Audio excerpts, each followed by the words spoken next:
Okay, well, in an attempt to try to dispel any concerns over a little clip I put on the other day where I did a little bit-up procedure with this horse.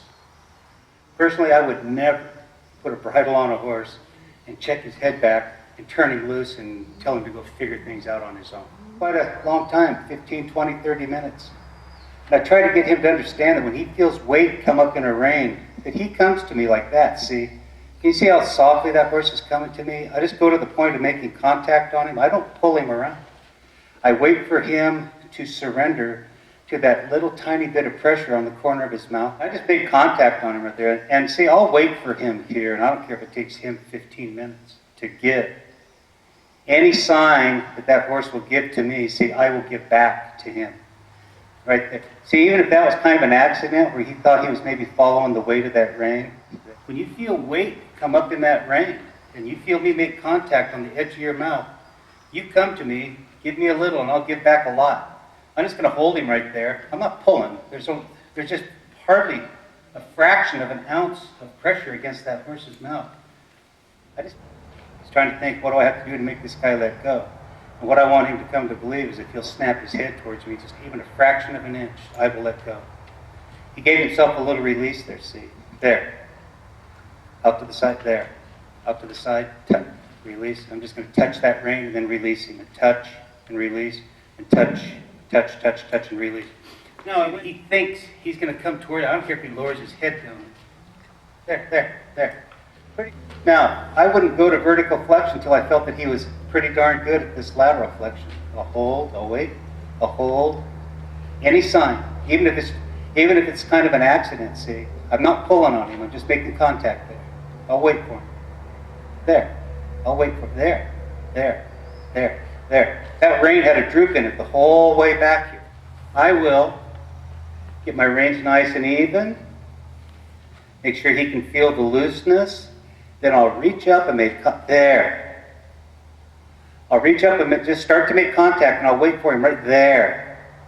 I don't care if he lowers his head right now, because I can fix that later. But see, what I want is, will he surrender without me pulling hard? See, I just go to make that contact. I'll just wait.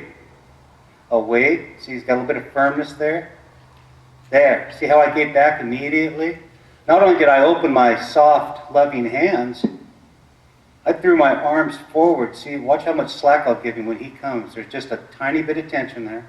There. See, almost make a radical release. So he feels he gets his world back there, see? There. I'm going to get him kind of straightened back up with a little more left rein this time. There.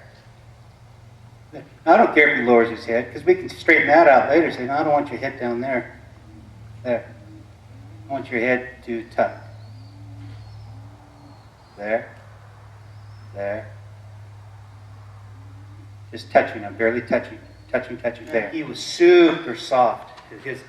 His face just felt like jello to me. Would I ever attempt to bid him back only as a means of a test? Do you really understand that when there's a little bit of bit pressure, that you should give?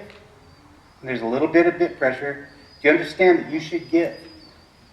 And if I did bid him back, I'll bring that side ring on that halter to the side ring of the bit. That the noseband takes the hit, not the bit. So we reduce radically the risk of ever causing any pain, suffer, damage, or fear in the horse. I never want him afraid of that bit. Any sign, see, that he'll give to me, I give back. Good boy. Back. And then firmly and briskly, I pull right around to the point of the shoulder and let go because he's soft, see? This horse has a tendency to be a little bit mouthy, and if I see him start to snip on that stirrup, I'm not going to hit him in the face. Don't ever do that when your horse is biting something. Tap him right there on the shin with your boot. This is my world. Come. Touch, firm and brisk, pull. There. And as soon as he is soft, I let go. You see how I tapped him in the shin there?